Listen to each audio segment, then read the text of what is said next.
The Poppy War by R.F. Kuang took the fantasy world by storm when it debuted back in 2018, in a subgenre that has since gone on to blow up across the board when it comes to sort of all facets of fantasy. This sort of Asian mythology-inspired subgenre has seen a ton of success over the last few years, and this was really, I think, one of the books that sort of attributed with helping to launch a lot of other books in the subgenre sort of up into stardom.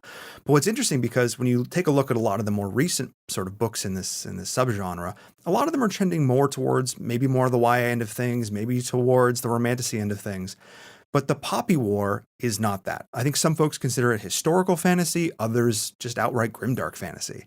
And while I have seen it on a ton of different sort of top fantasy book recommendation lists on YouTube and on TikTok, it's one of those books that kind of flew under my radar. It came out sort of right before I really got back into reading during the pandemic, but it's one I've been meaning to read for a while, and I am really glad I did. R.F. Kuang at the time was, I think, doing a degree in sort of Chinese history. I think has since gone back to pursue her PhD, and you can really see a lot of that sort of deep knowledge on the subject creep into this book in a really interesting way. And I think while some people who are probably more versed on the subject than I am may call it heavy-handed, I thought it was interesting. I mean, we look at George R.R. Martin taking real European history and applying that to A Song of Ice and Fire. I thought it was so cool to see an author do the same thing with Chinese history, especially because for me, like, I'm not super familiar on a lot of those sort of big beats and sort of, touch points of Chinese history as a whole. So for me, I just sort of got to enjoy it, sort of knowing that this is very likely a nod to something specific, but still being able to immerse myself in this fantasy universe that she created.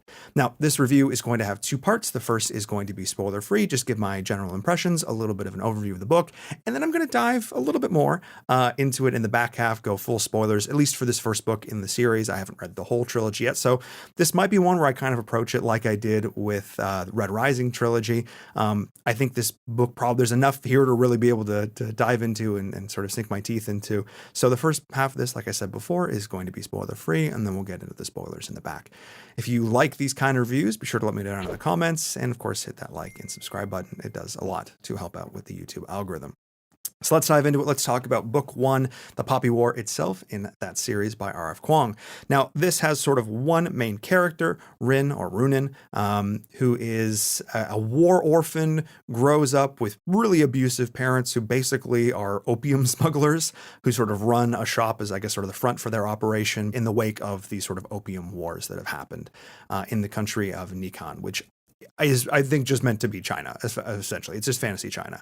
And this character, she is sort of growing. I mean, her age is, I think, I'm not sure it's explicitly said at the start of the book. I think she's kind of like 13, 14 at the start of the book. She's quite young. And she's very smart. She's very driven, and basically facing down a point where parents just want to get rid of her. Families were sort of forced to take in orphans after the last war, which happened like 20 years ago. And basically at a point where it's like, they just kind of want to marry her off, in this case, to a very unappealing old man, and she is not having any of that.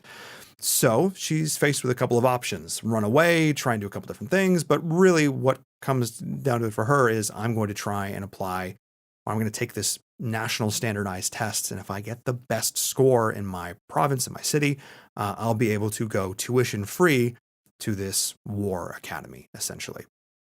Where they train up the next generation of leaders and generals in this country. And it really, the sort of first part of the book follows her. Her tutor nobody believes she can do this, essentially. She is literally like, she doesn't look like everyone else, so she sort of has darker skin, so there's some, like, maybe some prejudice against her for that as well. And nobody believes that this orphan who has zero support, who has to literally drip hot wax on herself to stay up when she falls asleep so that she can keep studying, no one thinks she's going to do it.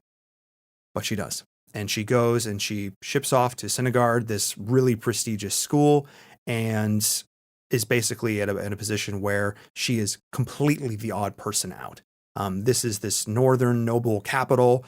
All the students that she's with have basically they studied for this exam their entire lives, and she's at a position where she is completely othered. Like, even right off the bat, she gets into a confrontation with the son of the dragon warlord, this character Neza. And also, forgive me in advance, I'm going to anglicize the names. I'm going to try my best, but they're not going to be perfect. Forgive me in advance for butchering some of these names, I'm sure. And essentially, they start in conflict immediately. And cliques form, of course, as they do. And right off the rip, she is not in a good position with the first years. And the book sort of follows her progressing through this first year, learning about the teachers, the trials and tribulations of again, just like going all out to try and survive, because not all the students, like 30% of the students, won't make it through the first 20 or 30% won't make it through the first year. And then once you get to that point, you can sort of specialize, pursue, you get an apprenticeship under one of the masters, and you're sort of a little bit more locked in. But that first year, especially, she is just like, again, has to work herself to the bone to prove that she belongs with these people who have every possible convenience before going into this, literally grew up with a silver spoon, and basically proving that she deserves to, be able to pursue her education. And going into this, there's no sort of explanation. There's no really rationale of like, I have any interest in being a general or anything like that. It's really just that this is the school that will give me tuition so I can leave home, which is like, that's really what it comes down to. There's sort of no indicator before this at all that she has any interest in tactics or medicine or combat, which is a big part of all these things. But she sort of dives in with both feet, and again is hugely disadvantaged, especially on the combat side when you're comparing her to students who have been pursuing martial arts their entire lives. And the book sort of continues that. There's sort of rumblings on the outskirts of sort of the war with the Mugen Federation, the Mugenese, which are basically a parallel to Japan. And that's sort of rumbling in the distance. She's able to sort of make some friends with sort of people in maybe some later years, or Kite, who's again sort of the odd one out among the nobles. He's this sort of eidetic memory. He's very the classic, like, glasses up kind of nerd archetype, who sort of takes pity on her a little bit. Not even takes pity, just befriends her essentially. So at least she has sort of some allies there at the school. And she ends up having an interesting relationship with a character named Jung, who is one of the teachers there, but he is very atypical in so many ways. He doesn't have a standard class he's supposed to teach class. He never shows up. And he teaches what's called lore. And there's really no explanation about what lore is at the start of the book. You don't really get sort of any insight into what that means, but this guy is weird. He's just like randomly up in trees, antagonizing other teachers. He walks around with no clothes on. He's a very eccentric character. But eventually, Rin and Jung sort of form a bit of a bond. There's a bit of a relationship there. And when she is sort of not able to pursue some of the combat stuff in the way, he kind of takes her under his wing a little bit, and that relationship ends up blossoming. And that sort of very traditional sort of master disciple archetype comes on through, and you end up learning more about what lore is and the implications for that for the broader world and the broader universe. And let's just say they're not just theoretically esoteric, because at the end of the day, this is a fantasy book. There is a magical element involved in this. And through his tutelage, she basically ends up learning the root foundations of the magic system of this universe, which this is verging on spoiler territory, but ends up, involving around basically summoning the powers of the 64 gods in this particular pantheon, this very large cohort of deities that various people or shamans are able to leverage. And that's as far as I'm going to go on that front. Again, a threat of a looming war, a school which isn't traditional. It's a military academy. It's not a traditional magic academy, but kind of turns and develops and evolves into that as it goes on. And a very driven, albeit not necessarily nice main character. I'm reading the Wikipedia page for this first book. I guess the author is quoted as using Azula from Avatar: The Last Airbender as a bit of a reference for this, and it kind of makes sense. I mean, again, she grows up like functionally in a drug den, and drugs are a big part of the world. And this, again, the sort of mind-bending psychedelic element of that and the way to commune with gods. So it is a huge part of it, and it tackles addiction and a lot of other heavy subjects. And if you're just hearing me describe the first portion of this book, it doesn't necessarily sound super grimdark. However, this book is really interesting because it starts off with sort of one sort of consistent element of tone. Again, this is a mono POV book. And then there are elements, or there is a single, I would say, moment that happens around the midpoint, slightly past the midpoint of this book, where the tone completely shifts and we descend into unabashedly a grimdark story. And while the characters have always sort of been out there for themselves, there are sort of some good characters, quote unquote. But Rin is not that. I mean, she is really out here for herself. She will hurt people if it helps advance her agenda. I don't think she's not fundamentally bad per se, but she's selfish in a lot of ways. She'll do the things that she needs to do to advance her cause. She's looking out for herself first. She doesn't think there's anybody else in the world, basically, I think, that is going to look out and support her. She's never been given any reason to think that's the case. And when people eventually do sort of come to care for her, it's really interesting to see also how sort of her perceptions and dynamics shift as she develops some sort of real bonds and friendships. And I think how she has to sort of reconcile more of her inner nature with this idea that no, I do care about other people, and holy crap, people might actually care about me. And this book, I would say, is lacking really, at least in this first one, sort of any romantic elements. There's sort of a few moments where I think maybe I've been conditioned by some of the books I've read in the last little while to sort of, are they setting up a love triangle? Like, oh my God, like, oh, please don't. In my case, please don't do that. And none of them end up that way. And I'm honestly kind of happy and impressed because I guess, again, I think a lot of us have been conditioned to sort of expect those sort of things in these books, but honestly, it didn't need it. And I actually think would have just bogged down the story if Kuang had sort of pursued any kind of romantic element in this. This is a book about the traumas of war, about the traumas of leadership, about growing up at a time when the world is more brutal. And the back half of this book really leans into that in a big way. And that's where I'm going to stop the sort of midpoint of this in terms of the spoiler elements. I liked this book. I think it has some flaws, and I'll dive into that at the end. I think this book is probably like a 3.75 to a 4.25, like maybe closer to the 4.25 mark for me. I love Kuang's writing. I mean, right off the rip, the prose, the way it flows. I'm a very visual reader. Like I am the movie in my head kind of reader. And I was just able to sink into the prose immediately. It's so readable, which is so wild to me because this is her first book. Like this was a debut novel, and it reads like a veteran. Oh my goodness. Like the way the characters, the interactions, again, giving just enough. And it's a little bit even, I would say, light on some of the descriptions a lot of times, especially when scene setting and things like that. But man, it's so easy to read. And especially because it deals with like pretty nuanced topics and there's a lot of names and stuff like that. But the names are, again, Asian inspired, but not like, again, I read The Sword of Kaigan not too long ago. Again, it just came out in 2018, very similar sort of inspirations, but with sort of Chinese mythology or Asian mythology, I should say, inspired. And I struggled with the names, again, the very Japanese bent on Sword of Kaigan, and I kind of struggled to keep all the characters track. Again, this is just not the kind of names I deal with on a day-to-day, despite watching a decent amount of anime. But this one, I found it a lot easier to keep track of the cast. It was still a relatively large one, but I thought it was, really well done, well balanced, and I thought the character interactions were great. Again, I thought the prose was so good. So yeah, I think this is solid. I really enjoyed it. Again, to me, the way the tone shift was executed, like this was a book that was 100% like you would either consider this probably a 2-star or a 5-star, depending on how you felt like the first 250 pages versus the back 250 pages, because it is a complete swap in terms of tone. Like there's a very strong moment that occurs and then everything kind of goes off the rails and sort of descends from there. But again, if you're someone who hasn't read it yet, if you like sort of the book starts off very low fantasy and ends up pretty high fantasy, and I think will continue to sort of trend in a pretty high magic, high fantasy zone. It's great. I mean, again, I read Mage Errant earlier this year, which is a Magic Academy, or at least the first book is a Magic Academy setting. You could not get two different Academy settings. It's really great to see sort of the contrast of that. This one it's intense, it's brutal, but has these sort of sparks and these moments of levity that make it great. And the elements of humor that creep through in the first half of this book, I think, make the lack of humor or the death of that humor so much harder to bear in the second half of the book. So yeah, again, really, really solid. Again, I'm going to continue reading the series. I really enjoyed it.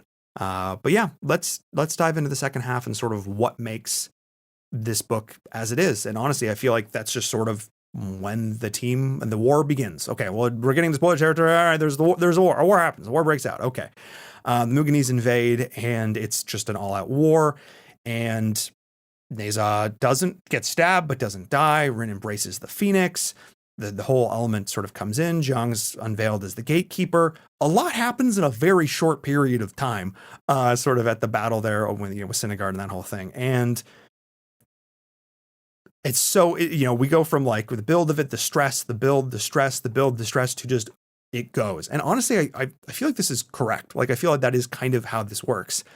Again, this sort of idea, and it gets bad in the very back half of the book, but like the way time is malleable, I actually probably feels like mimics the way people really feel about this in these hyper stressful situations where you see the news on TV and then the war breaks out and you hear that there's an invasion and all of a sudden the troops, the looming threat, and then the war is there and they're on the wall and they're breaking through the gates.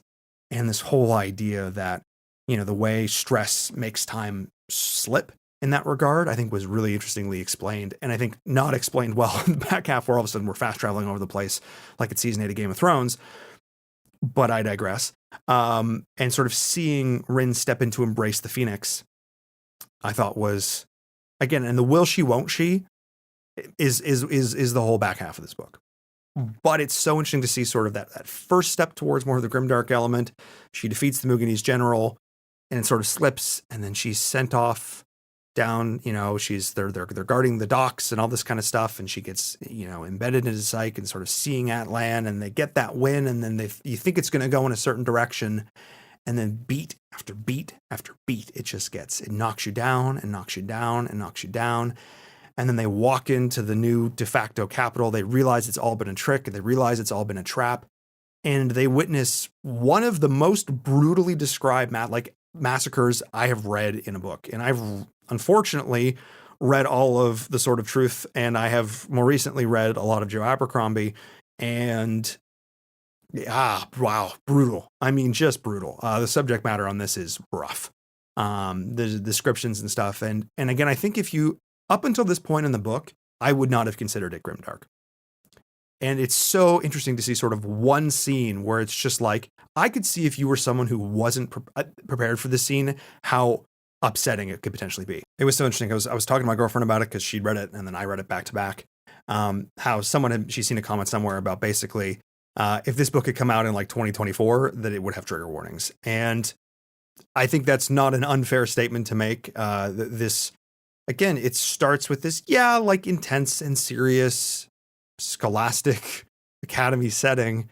And then the war breaks out, and then it starts, and then it goes, and then you are just thrust into like mustard gas attacks, like war crimes, the mutilation of the bodies, the beheadings, the sexual assaults. I mean, it goes all in like 0 to 100. And it really begins and starts to set up this very much philosophical argument that Kuang then begins to make over the back half of this book.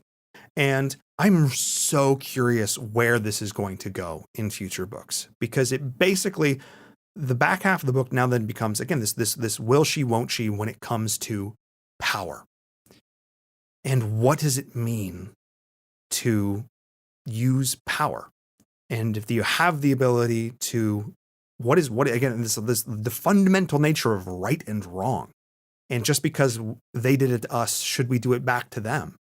And when you see the leader, the leader of the Spearleys, when it's revealed that she's a Spearley, and you realize, wow, that is the leader who put down the power rather than burn the world. She was trying to stop her this whole time. And when you see that contrasted to Atlan, who would literally the Hulk moment of "that's my secret cap, I'm always angry," and when you have the juxtaposition of these two characters, and it's, where will she go? What will she do? And essentially, I mean, the parallels to the nukes in World War II with Japan is definitely not a coincidence. The whole idea that this is this volcanic island archipelago. I pronounced it right if you're keeping an archipelago pronunciation tracker for all my videos. And seeing that, that explosion and killing civilians just like the Muganese did. You suddenly go into this really deep philosophical zone where, again, I think if people, and again, this whole book depended on how well the tone shift did. And I think it was done okay. I'm someone who's read a lot of grim books in the grimdark genre. I did a review recently on, I'm with Glenn Cook in The Black Company. So I was okay. But I could see this being really like, wow, holy crap. Like, this is such an about face to the tone that was set up at the start of the book. And I think it was a brave choice. I think it was a brave thing to do, because the hints have always been there. And it, again, the rumblings in the background, the discussions of history, the conversation in strategy class of, would she flood the village to win the war? Would she kill civilians to win the war? It was foreshadowed so early on in this book what Rin would choose at the end.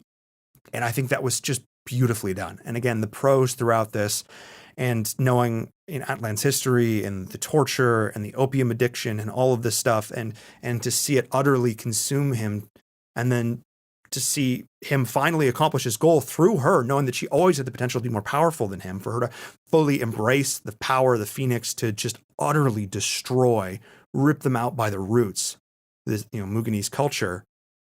And then, of course, the question now becomes, we're just as bad as they are. And I think what's really interesting about this is there's no point where, like, did they deny that I think Rin, even to herself, did she deny what she did was bad? It wasn't necessary. And I think that's going to be a common theme throughout the next few books. Again, now that Raylan is, or the wind god is Zaylin, I can't remember his name offhand, is released and is out there in the world potentially causing damage. The fact that they're betrayed by the Empress, there's a lot still to be uncovered there. There's still a lot of mystery to be had.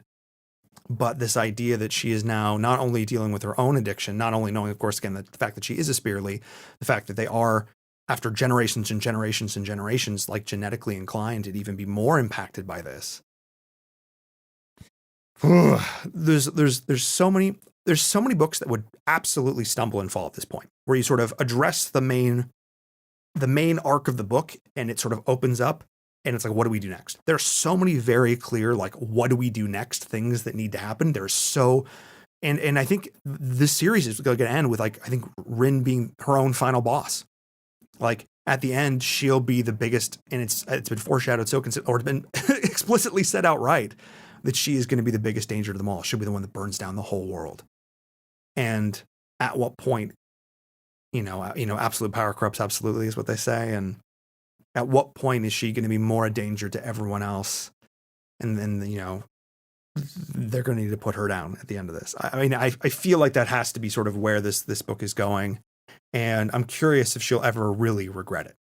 Again, I feel like there's going to be these will they, won't they moments, or, will she, will she regret it really? We'll see. There's still so many places this series can go. Again, the world feels big, but not so big that it's totally ridiculous. Again, there were some elements of, like, characters sort of moving all over the place, and okay, here we're one place and now we're the next, and it's been a week, and I think enough fast traveling is sort of needed to do these things. It didn't quite reach Game of Thrones season 8 levels, like I said, but there was still a bit of that there in the end. I kind of wish, some of the grueling, driving nature of it, like when they're in the war zones, that's fine, but just sort of how it never lets up and the stress is always there, and how they can continue to sort of hammer that point home. There's a couple small gripes that I have with it overall. I think honestly the biggest one for me is the explanation of why there aren't more shamans is just kind of flubby. It's not great. This whole idea of, like, well, not everyone's attuned. Okay, fine. But, like, it sounds like a lot of people could be. Like, they had 4 students at one go and had to ship some off onto the rock into prison, and then others off to psych and sort of that whole thing. I think the bigger argument against it's better is that, like, basically everyone descends into madness. Okay, that's a better argument. Sure, I will absolutely take that. But the fact that I think the biggest sort of element of this as well is they're powerful. They're extremely powerful. Like definitely worth like 100 normal soldiers.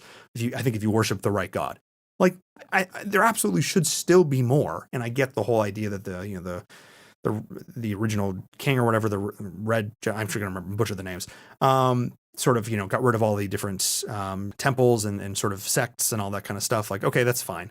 But when he literally is just like, yeah, I can make the wind grind, I can make the leaves blow, I can, make the tree bend, I can stop it, I can do it again, and I can stop it, and I can do it again. Like, magic is objectively real. Why don't more people accept that magic objectively happens? Like, they have this whole philosophical debate about the nature of religion and what people actually believe, or just as a layer or element of culture. Honestly, that felt so weak when Jiang was just basically able to do small acts of magic that would convince 98% of people immediately. The whole idea that her mind was just particularly elastic and she was just particularly open to be able to believe these things honestly kind of felt like BS.